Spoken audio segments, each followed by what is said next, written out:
देखो बच्चों, plant tissue में जो हमारा आज का टॉपिक रहेगा that will be meristematic tissue. Meristematic tissue. अब देखो, meristematic tissue are the main components of plants. Meristematic tissue वो टिश्यू होते हैं जिनकी cells throughout the life divide करती रहती हैं। क्या करती रहती हैं? डिवाइड।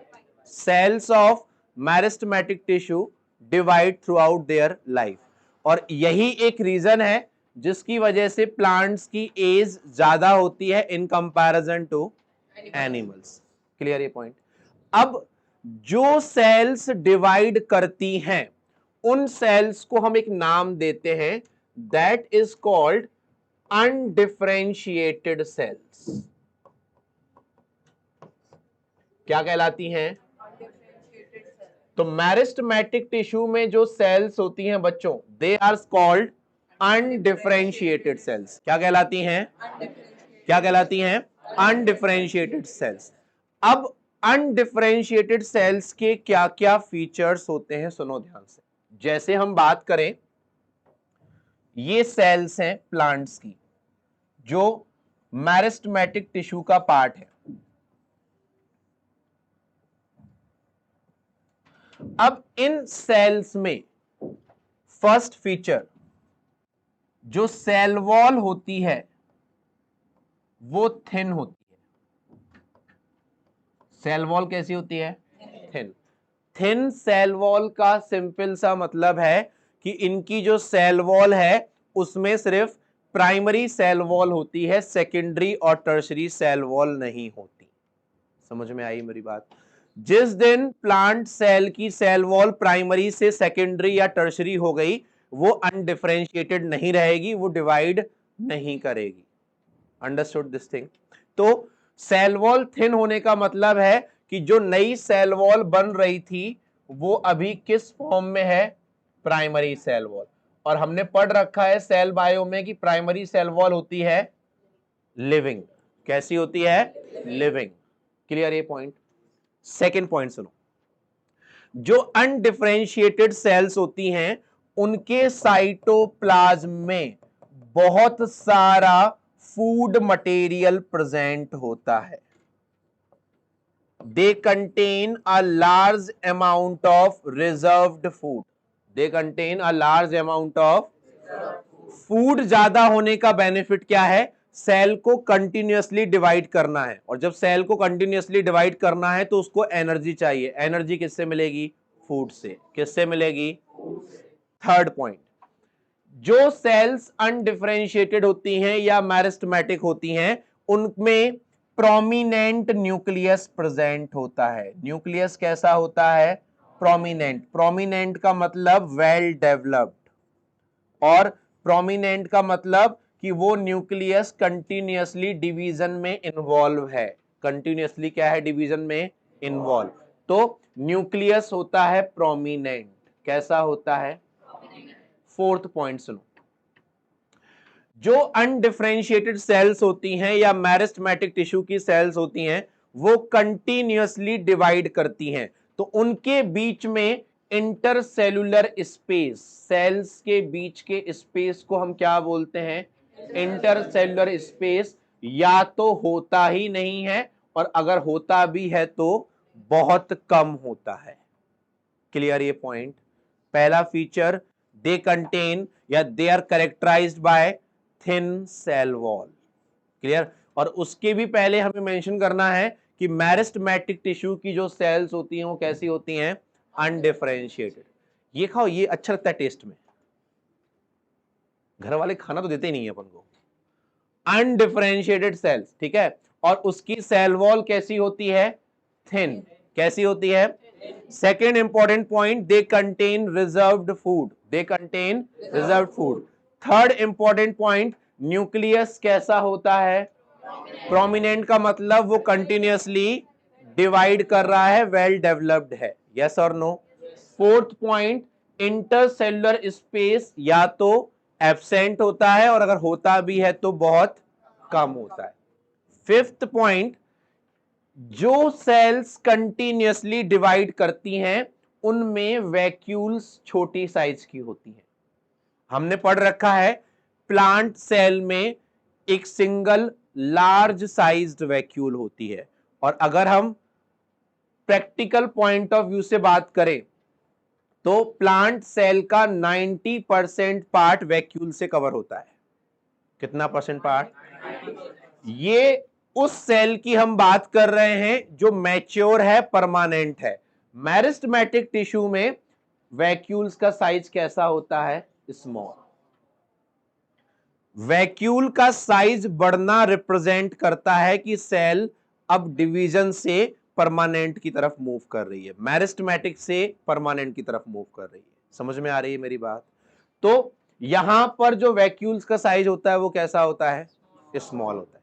लास्ट पॉइंट सुनो, जो प्लांट सेल्स हैं, प्लांट सेल्स आपस में इंटरकनेक्टेड होती हैं।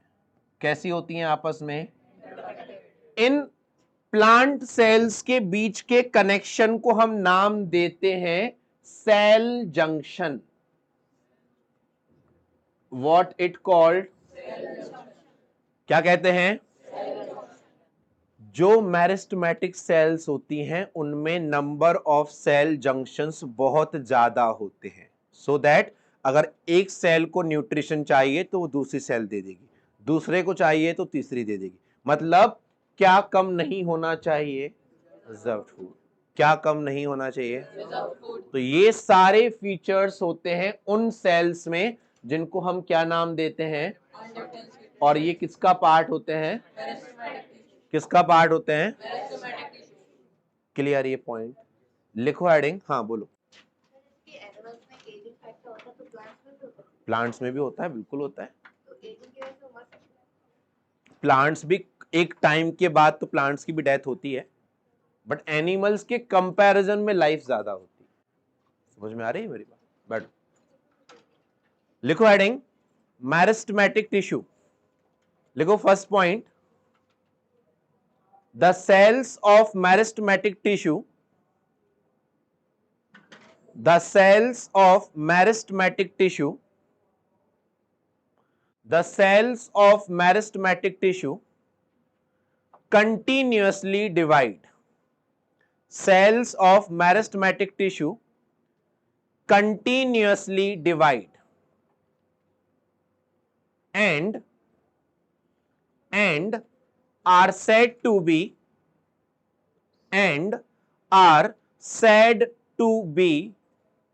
undifferentiated cells. स्पेलिंग गलत मत लिखना बच्चों। are said to be undifferentiated cells.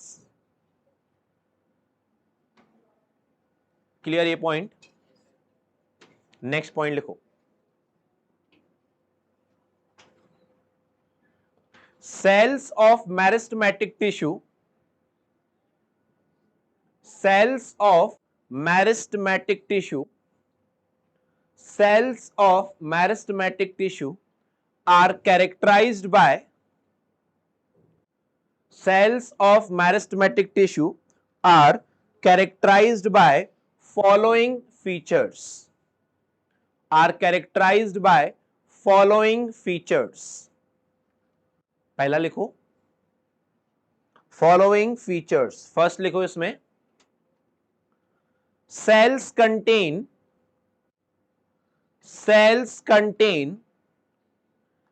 thin primary cell wall.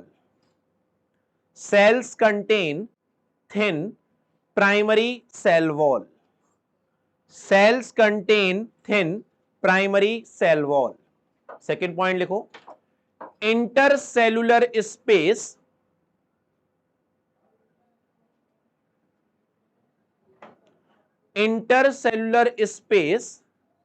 is either absent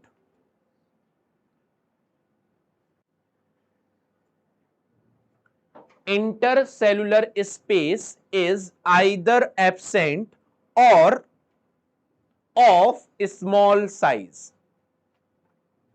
or of small size.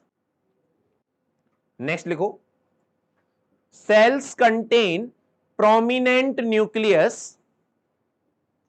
cells contain prominent nucleus and dense cytoplasm। ये दोनों साथ में लिख दिए। dense cytoplasm का मतलब है रिजर्व्ड फूड ज्यादा होगा। cells contain prominent nucleus and dense cytoplasm। Next point लिखो,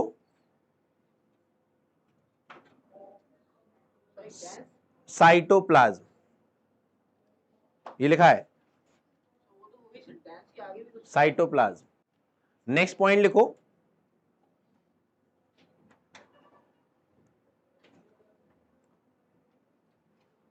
ये देखो साइटोप्लाज्म। गलत क्यों ही लिखना बच्चा, लिखो नेक्स्ट पॉइंट, cells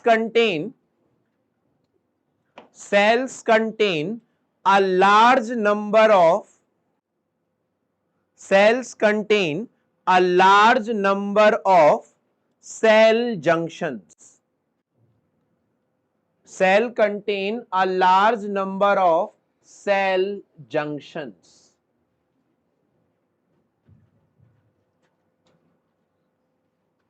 एक पॉइंट कॉपी के टॉप पर लिखो, cell junctions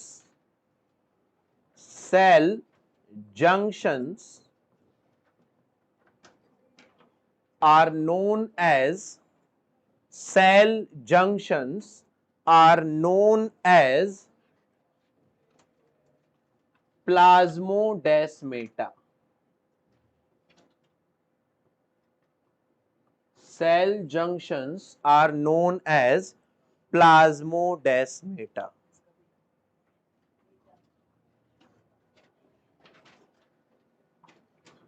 लिखो next point, vacuoles are of small size, vacuoles are of small sized, vacuoles are of small sized। हो गए सारे पॉइंट्स, कोई छूट गया क्या?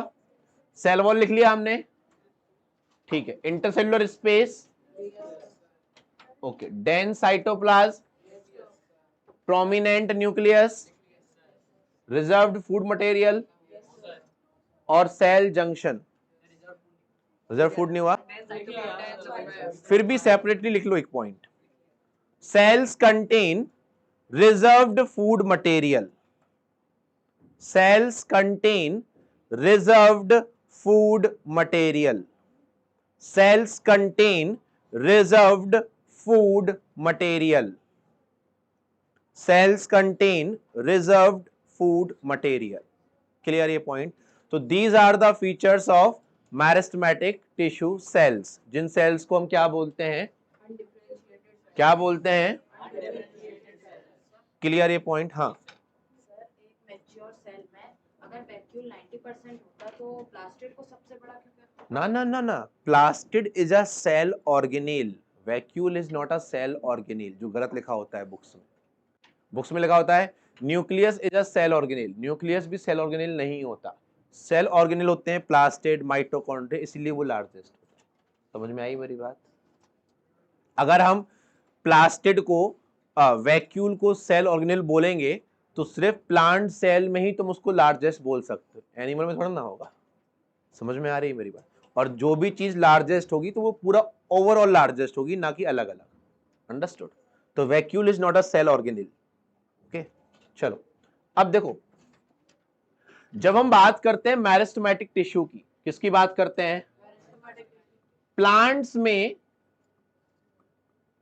में मेरिस्टेमेटिक टिश्यू को लोकेशन के बिहाफ पर 3 पार्ट्स में डिवाइड किया गया है।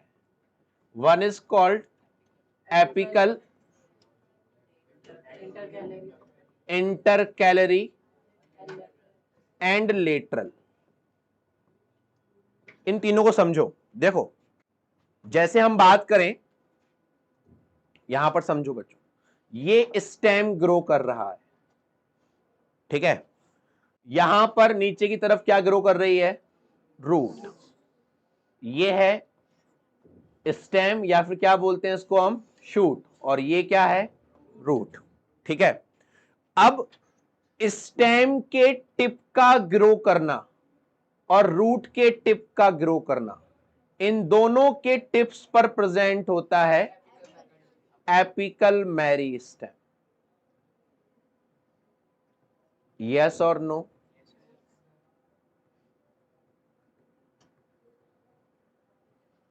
जो शूट के टिप पर होता है उसको हम बोलते हैं शूट एपिक्स, जो रूट के टिप पर होता है उसको हम बोलते हैं रूट एपिक्स। क्लियर ये पॉइंट?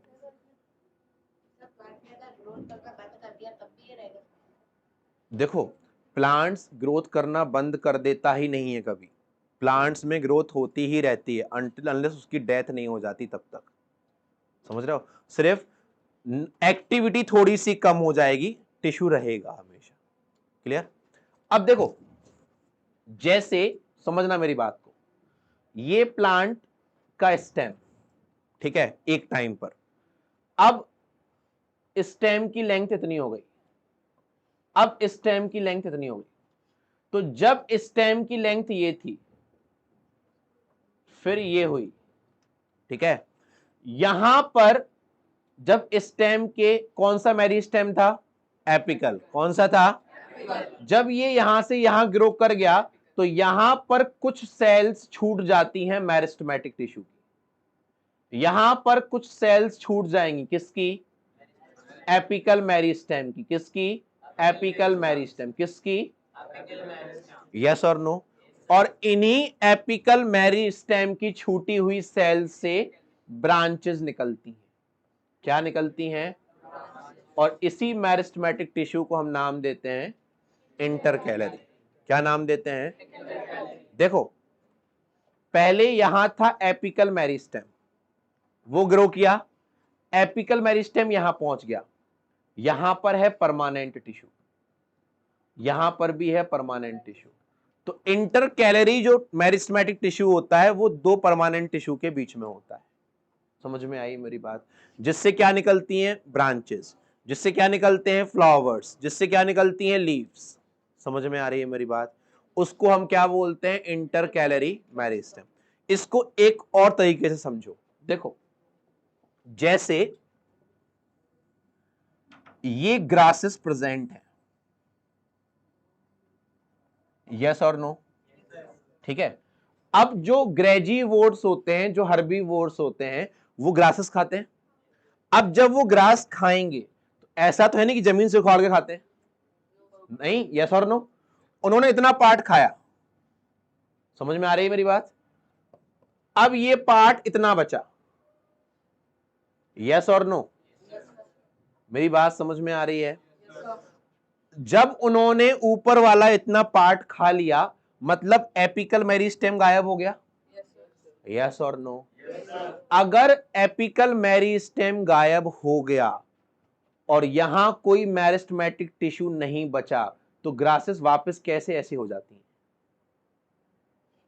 हो जाती है ना कुछ टाइम बाद। क्यों? क्योंकि जो पीछे टिश्यू था वो कौन सा था?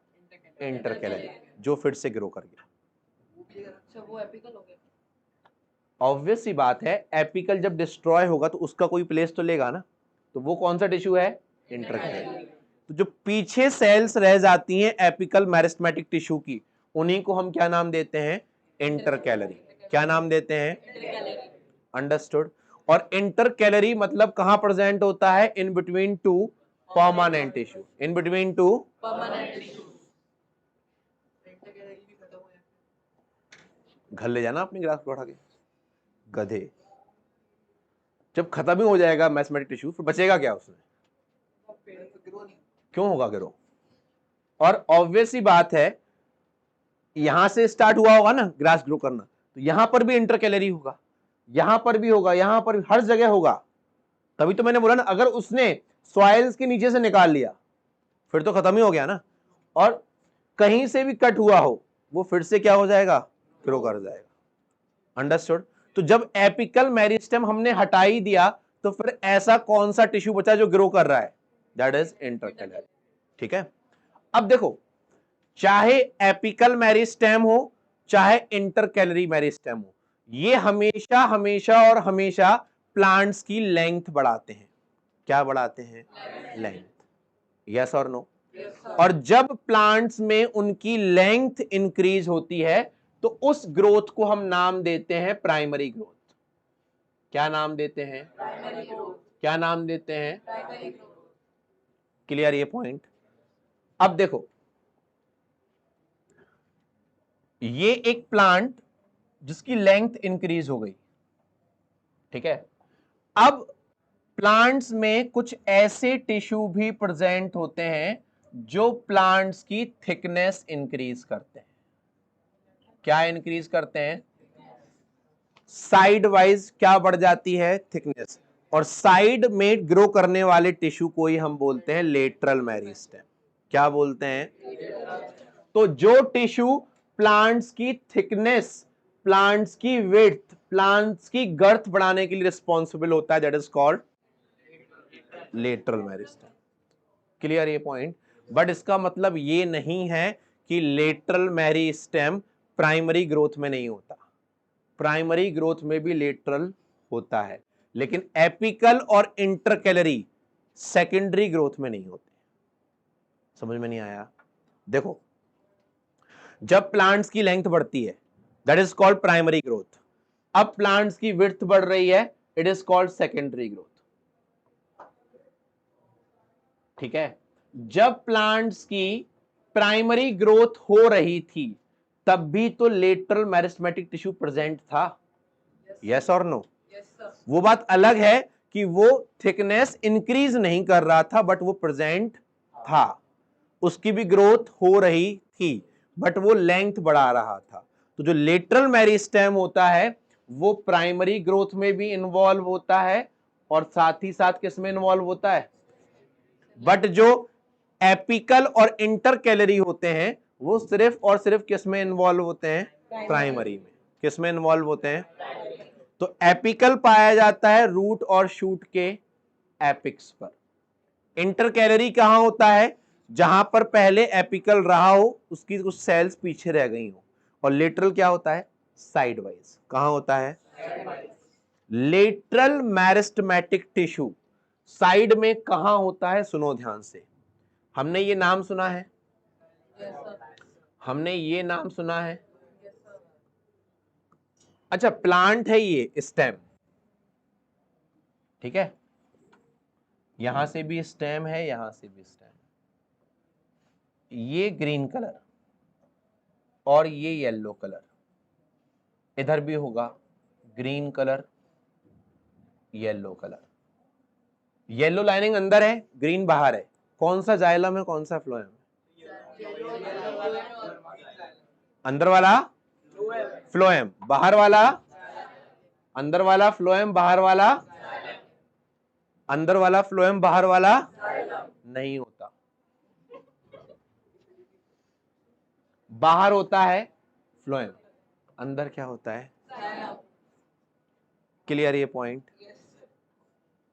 समझ में आई मेरी बात? अंदर क्या होता है? जाइलम, बाहर क्या होता है?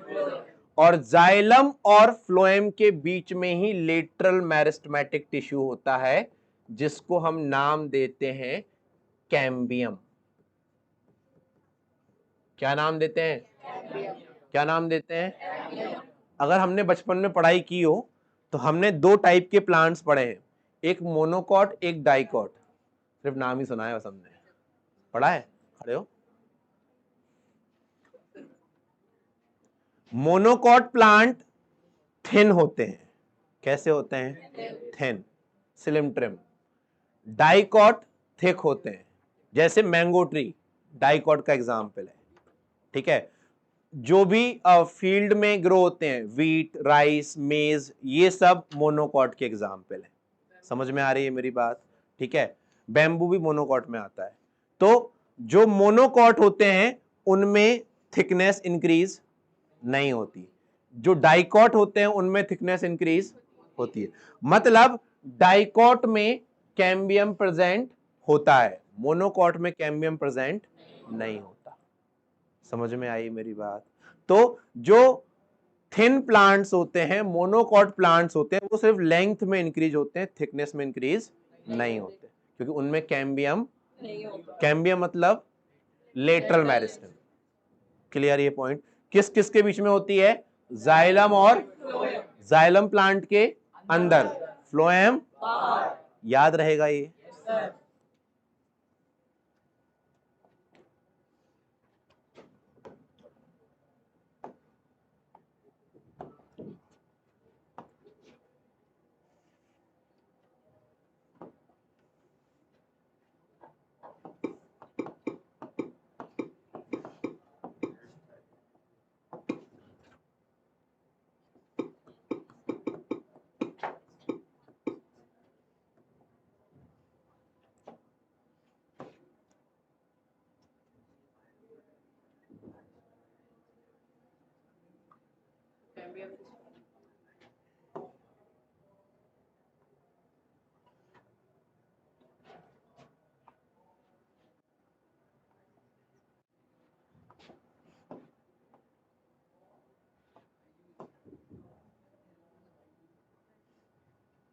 बायजूस दिखा तुम्हें, मैरिस्टेमेटिक टिश्यू नहीं देखा बेटा? अकल ही उतनी है ना अपने पास, काम की चीज ना दिखती है अपन को। ये स्टेम की टिप पर कौन सा टिश्यू हो गया? और एक टाइम पर टिप यहां रही होगी, एक टाइम पर टिप यहां रही होगी, तो कौन सा टिश्यू पीछे छूट गया? जिससे क्या निकल रही हैं? क्या निकल रही हैं? और यहां होगा जाइलम, बाहर की तरफ होगा, बीच में क्या होगा? जो क्या कराएगा? Secondary growth. क्या कराएगा? और एपिकल मेरिस्टेम और इंटरकैलरी क्या कराते हैं? Primary growth. समझ में आई मेरी बात? यही डायग्राम हमको बनाना है मेरिस्टेमेटिक टिश्यू में। लिखो heading, types of meristematic tissue. अभी डायग्राम मत बनाओ, पहले लिख लो types of meristematic tissue. Sumit नहीं आया आज? घूमने क्या गई? टाइप्स ऑफ मेरिस्टेमेटिक टिश्यू लिखो इसमें।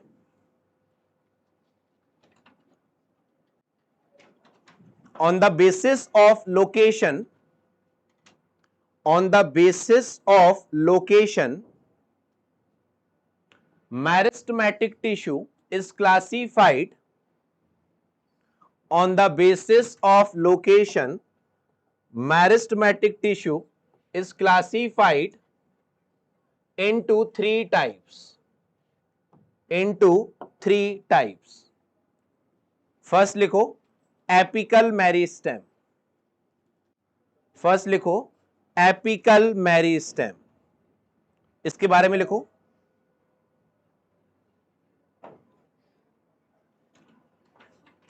Meristematic tissue which is present, meristematic tissue which is present at the tip of, meristematic tissue which is present at the tip of shoot as well as root. Meristematic tissue which is present at the tip of shoot as well as root, shoot as well as root is said to be apical meristem. Meristematic tissue which is present at the tip of shoot as well as root is called apical meristem. देखो next point. Apical meristem is responsible for, apical meristem is responsible for, apical meristem is responsible for increasing the thickness of plant, increasing the thickness of plant.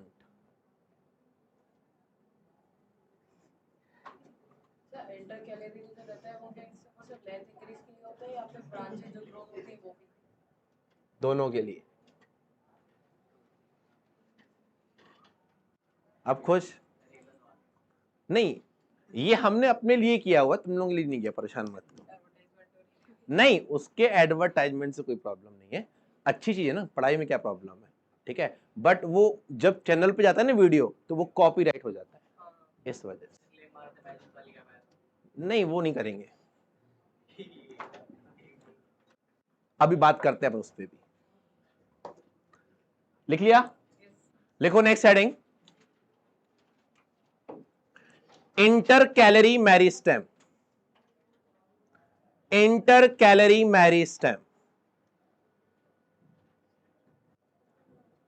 इसमें लिखो meristematic tissue,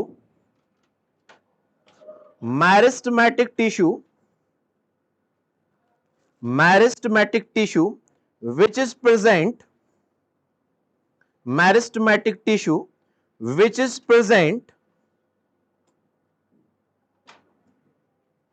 in between two permanent tissues, in between two permanent tissues,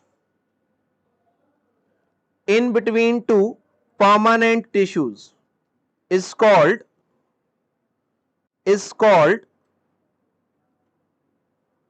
intercalary meristem, is called intercalary meristem. Next point लिखो,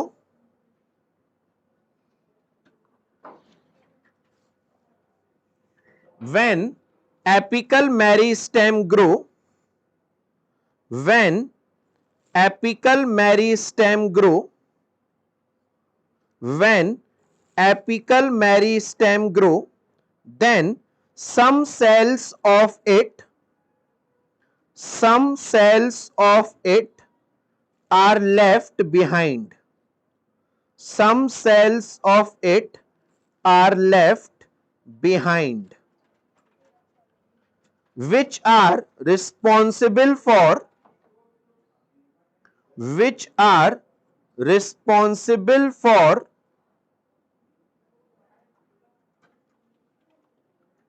growth of branches,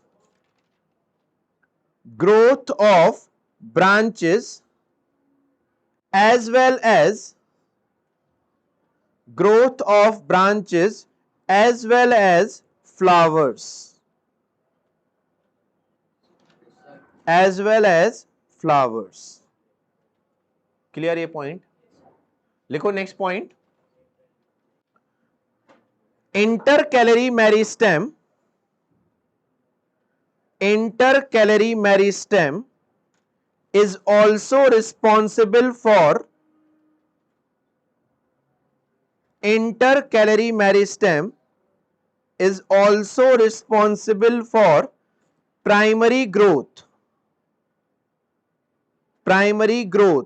of the plant, primary growth of the plant. Clear ये point? लिखो आगे next heading अब, lateral meristem, lateral meristem,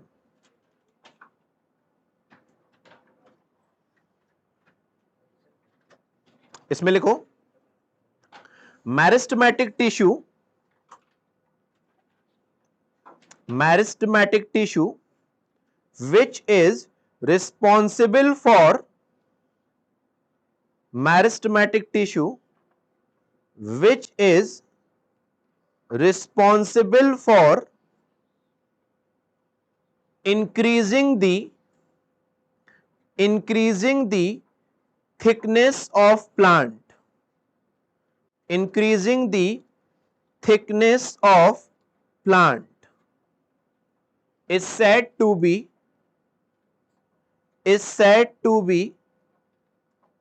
lateral meristem, is said to be lateral meristem.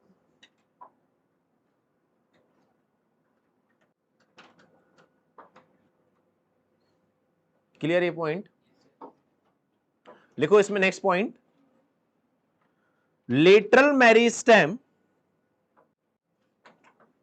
lateral meristem is responsible for both, lateral meristem is responsible for both primary as well as secondary growth. Primary as well as secondary growth.